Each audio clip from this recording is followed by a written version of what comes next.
हे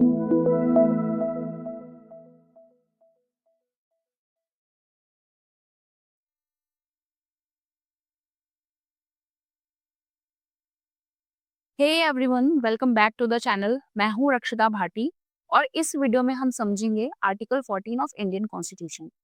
जैसा कि आपको पता है कि भारतीय संविधान के पार्ट 3 में फंडामेंटल राइट्स दिए गए हैं, तो आर्टिकल 14 बात करता है इक्वालिटी की।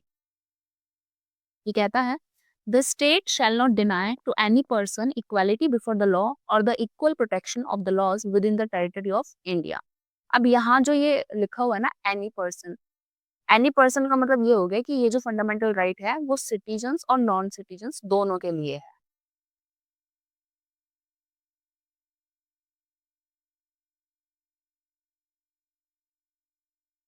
ठीक है, आपको पता होना चाहिए कि कुछ फंडामेंटल राइट्स हमारे ऐसे हैं जो सिर्फ सिटीजन्स के लिए हैं और कुछ नॉन सिटीजन्स के लिए भी हैं। तो इसको याद रखने का एक सबसे अच्छा तरीका ये है कि जो सिर्फ सिटीजन्स को मिले हुए हैं आप बस वो याद रख लेना, तो बाकी जो बचे हुए होंगे वो नॉन सिटीजन्स को भी मिले हैं, ये याद रहेगा।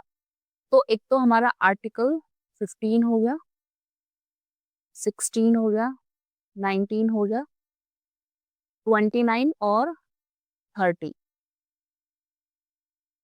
ठीक है, ये सिर्फ सिटीजन्स को मिले हुए हैं, आप ये याद रख लेना। तो बाकी जो बचे हुए होंगे वो नॉन सिटीजन्स को भी मिले हैं। ठीक है, 15, 16, 19, 29 और 30 ये सिर्फ भारतीय नागरिकों को मिले हुए हैं। तो article 14 is a cornerstone of the right to equality. Right to equality हमारा 14 से लेके 18 तक हमारे जो फंडामेंट ये इक्वालिटी की बात करते हैं and forms part of the basic structure of the constitution.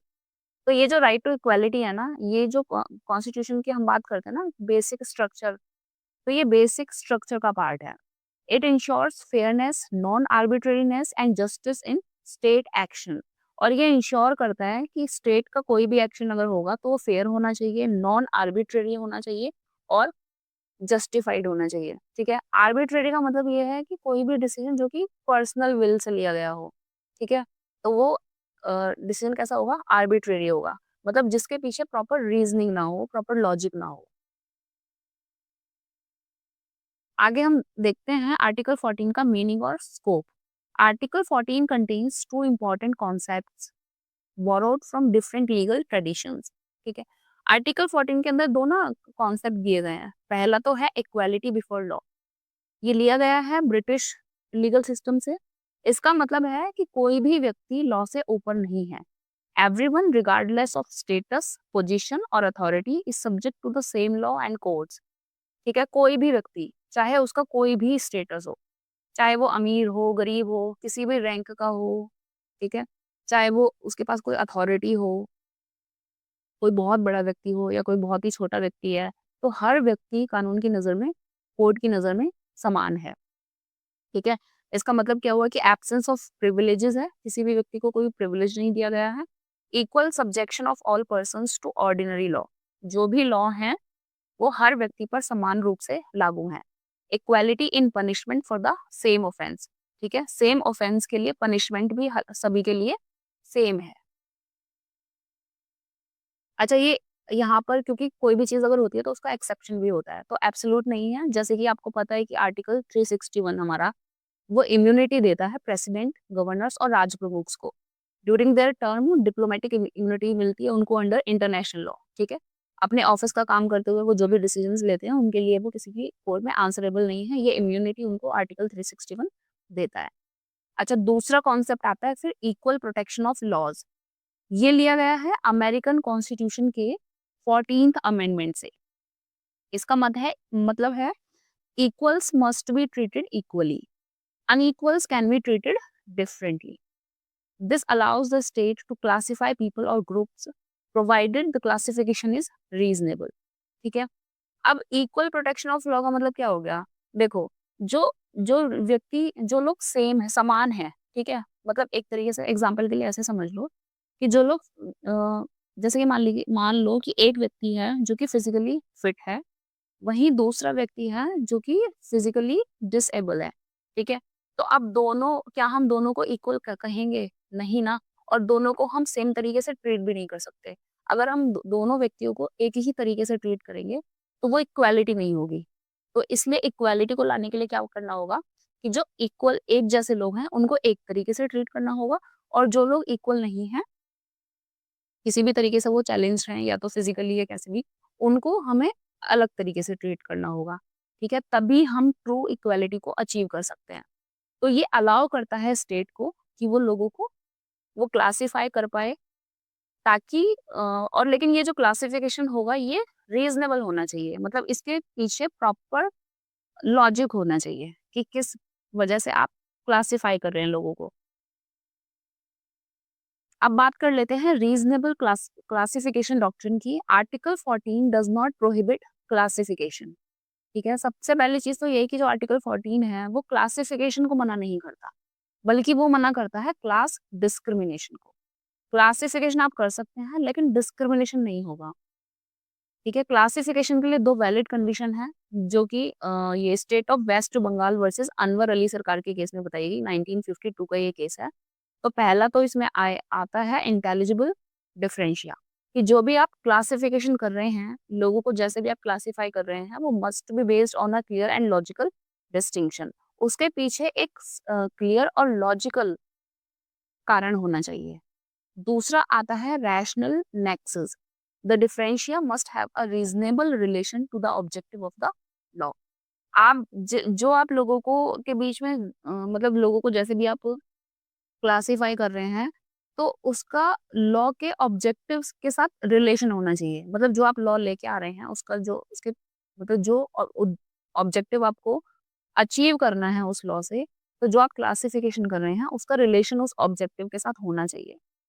If either condition fails, the law violets article 14। अगर दोनों में से एक भी कंडीशन फेल होती है, तो इसका मतलब वो जो लॉ है, वो आर्टिकल 14 को के साथ कंसिस्टेंट नहीं है, उसको वायलेट कर रहा है। अगर हम क्लासिफिकेशन वैलिड क्लासिफिकेशन के एग्जांपल की बात करें, तो जैसे कि रिजर्वेशन पॉलिसीज़ हो गई, ठीक है? ये बेस्ड होती हैं सोशल एंड एजुकेशनल बैकवर्डनेस के ऊपर, ठीक है? पीछे मतलब सीधा-सीधा ये रीज़न होता है कि जो लोग सोशली और एजुकेशनली बैकवर्ड हैं, उनके लिए रिजर्वेशन दिया गया है। तो अपने आप में ही ये जो क्लासिफिकेशन है वो रीज़नेबल हुआ। अब बात करते हैं आर्टिकल 14 एंड आर्बिट्रेरीनेस की। A major evolution of article 14 came with the rejection of arbitrariness, ठीक है? सबसे पहली चीज़ जो आर्टिकल 14 आर्बिट्रेरीनेस को तो पूरा तरीके से मना करता है। EP Royappa versus state of Tamil Nadu 1974 का ये केस है, जिसमें सुप्रीम कोर्ट ने कहा कि इक्वालिटी इज एंटीथेटिक टू आर्बिट्रेरीनेस, कि जो इक्वालिटी है और आर्बिट्रेरीनेस है, ये दोनों ही एक दूसरे के अपोजिट हैं। Any arbitrary state action is a violation of article 14 even if no classification is involve, ठीक है? स्टेट का कोई भी एक्शन जो अपने आप में आर्बिट्रेरी है, जिसके पीछे कोई प्रॉपर रीजन नहीं है, कोई प्रॉपर लॉजिक नहीं है, वो आर्टिकल 14 को वायलेट करता है। This expanded article 14 from formal equality to substantive fairness. अब बात कर लेते हैं article 14 and rule of law की। तो आर्टिकल 14 रीइंफोर्स करता है रूल ऑफ लॉ को, और रूल ऑफ लॉ को इन्फोर्स करने के लिए ये एलिमेंट्स का होना बहुत जरूरी है। सबसे पहला है सुप्रीमेसी ऑफ लॉ, ठीक है? लॉ की सुप्रीमेसी होनी चाहिए, सबसे ऊपर लॉ होना चाहिए, लॉ से ऊपर कोई नहीं होना चाहिए, ठीक है? दूसरा आ जाता है इक्वालिटी बिफोर लॉ, ठीक है? कि कानून की नजरों में हर कोई समान होना चाहिए। तीसरा आ जाता है एब्सेंस ऑफ आर्बिट्रेरी पावर, ठीक है? कि कोई भी कि आर्बिट्रेरी डिसीजन नहीं होने चाहिए, आर्बिट्रेरी एक्शन नहीं होना चाहिए स्टेट का। चौथा आता है the state must act Fairlie, reasonably and justly in legislative, executive and administrative actions, ठीक है? कि स्टेट जब भी कोई एक्ट कर रहा है, कोई भी एक्शन स्टेट ले रहा है, तो वो फेयर होना चाहिए, रीजनेबल होना चाहिए और जस्टिफाइड होना चाहिए। आर्टिकल 14 के एप्लीकेशन की बात कर लेते हैं। पहला है legislative actions. Laws must not be discriminatory और आर्बिट्रेरी, ठीक है? Struck down if unreasonable classification exist. अगर क्लासिफिकेशन अनरीजनेबल हुआ है, तो उसको स्ट्रक डाउन कर दिया जाएगा। दूसरा आ जाता है एग्जीक्यूटिव एक्शंस। गवर्नमेंट डिसीजंस जैसे कि अपॉइंटमेंट्स हो गया, transfer, standards must be fair and non arbitrary. ये सभी फेयर होने चाहिए और नॉन आर्बिट्रेरी होने चाहिए। तीसरा आ जाता है administrative discretion. Discretion must have guidelines and safeguards. Uncontrolled discretion violets article 14। जैसे कि आपने देखा होगा कि बहुत सारी अथॉरिटीज को लॉ के द्वारा डिस्क्रिशनरी पावर दी जाती है। तो जब वो अथॉरिटीज अपनी डिस्क्रिशनरी पावर को यूज करें तो वो अनकंट्रोल्ड नहीं होना चाहिए। ठीक है, प्रॉपर गाइडलाइंस होनी चाहिए, प्रॉपर सेफगार्ड यूज किया करना चाहिए। ऐसा नहीं है कि अपने मन से अपना विवेक यूज करके कोई भी डिसीजन दे दिया। बात करते हैं आर्टिकल 14 एंड पॉजिटिव डिस्क्रिमिनेशन की। तो आर्टिकल 14 परमिट करता है affirmative action to achieve real equality. ठीक है, इक्वालिटी की बात तो करता है आर्टिकल 14, लेकिन ट्रू इक्वालिटी को अचीव करने के लिए अगर कोई अफर्मेटिव एक्शन लेना जरूरी है तो उसको आर्टिकल 14 अलाउ करता है। Article 15(4), 15(5) and 16(4 are extensions of article 14। Article 15(4), 15(5), 16(4 ये वही है जो रिजर्वेशन की, जहाँ जिसमें रिजर्वेशन दिया गया। Recognises that treating unequal people equally can itself be unjust. ठीक है, अगर आप, जो लोग अपने आप में ही इक्वल नहीं है, ठीक है, अगर आप उनको एक ही तरीके से ट्रीट करेंगे तो ये अपने आप में ही अनजस्ट होगा। इसका एग्जाम्पल आप ऐसे समझ लो, मान लीजिए कोई बच्चा है, वो 7th क्लास का स्टूडेंट है, वहीं दूसरा बच्चा 12th क्लास का स्टूडेंट है। आप दोनों को मान लीजिए हिंदी का एग्जाम होना है और दोनों को आप सेम सिलेबस का क्वेश्चन पेपर बना के आप दे दें, तो ये मतलब इक्वालिटी नहीं हुई ना। आप दोनों को एक तरीके से ट्रीट नहीं कर सकते क्योंकि वो दोनों ही अपने आप में इक्वल नहीं है उस टाइम पे।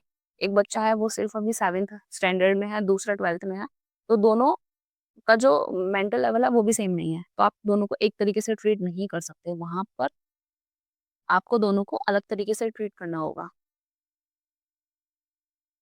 अब आर्टिकल 14 से जुड़े कुछ लैंडमार्क जजमेंट्स की बात कर लेते हैं। पहला आ जाता है अनवर अली सरकार केस, जिसने रीजनेबल क्लासिफिकेशन बताया। उसके बाद आता है ईपी रोयप्पा, 1974 का केस है, जिसमें आर्बिट्रेरीनेस का डॉक्ट्रिन दिया गया। उसके बाद आ जाता है Maneka Gandhi versus Union of India. इस केस में आर्टिकल 14 को लिंक कर दिया गया आर्टिकल 19 और 21 के साथ। फिर आता है अजय हासिया वर्सेस खालिद मुजीब। आ, इसमें क्या हुआ था कि ये article 14 applies to state instrumentalities. अब क्या होता है कि इस केस में क्या होता है, जो भी रजिस्टर्ड सोसाइटीज हैं उनको भी स्टेट के डेफिनेशन के अंदर लाया गया। ठीक है, कि वो भी स्टेट कंसीडर की जाएंगी, कंसीडर होंगी। फिर आता है Saira Bano versus Union of India. इस केस में बोला गया है कि आर्बिट्रेरी प्रैक्टिसेस वायलेट करती हैं आर्टिकल 14 को। ठीक है, ये केस, ये ट्रिपल तलाक के ऊपर ये केस था, तो कोई भी आर्बिट्रेरी प्रैक्टिस वो अपने आप में ही आर्टिकल 14 को वॉलेट करती है। अब आते हैं article 14 as part of the basic structure. अब इंदिरा नेहरू गांधी वर्सेस राज नरेन के केस में सुप्रीम कोर्ट ने कहा कि equality before law is part of the basic structure. ठीक है, ये बेसिक स्ट्रक्चर का पार्ट है, इसलिए पार्लियामेंट कैन नॉट अमेंड और डिस्ट्रॉय इट। इसलिए पार्लियामेंट इसको ना तो अमेंड कर सकती है, ना ही इसको डिस्ट्रॉय कर सकती है। अब कंक्लूड करते हैं, article 14 is not merely a guarantee of equal treatment but a dynamic principle of fairness, justice and non-arbitrariness. Its judicial interpretation has transformed it from a narrow concept of equality into a powerful tool against discrimination, abuse of power and injustice. It acts as a guardian against arbitrary state action and remains central to India's constitutional democracy. ठीक है, article 14 equal treatment की बात तो करता है, लेकिन fairness होना चाहिए, जस्टिस होना चाहिए और स्टेट का एक्शन आर्बिट्रेरी नहीं होना चाहिए।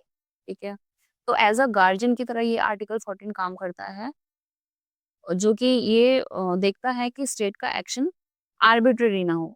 ठीक है, अगर ट्रू इक्वालिटी को अचीव करने के लिए कुछ अफर्मेटिव एक्शन स्टेट को लेने चाहिए तो आर्टिकल 14 उन एक्शंस को अलाउ करता है। मैं उम्मीद करती हूँ कि आपको ये वीडियो अ, अच्छी लगी होगी। अगर आपको वीडियो अच्छी लगी तो चैनल को सब्सक्राइब करें, वीडियो को लाइक करें, कमेंट करना ना भूलें। मिलते हैं नेक्स्ट वीडियो में। Till then keep learning.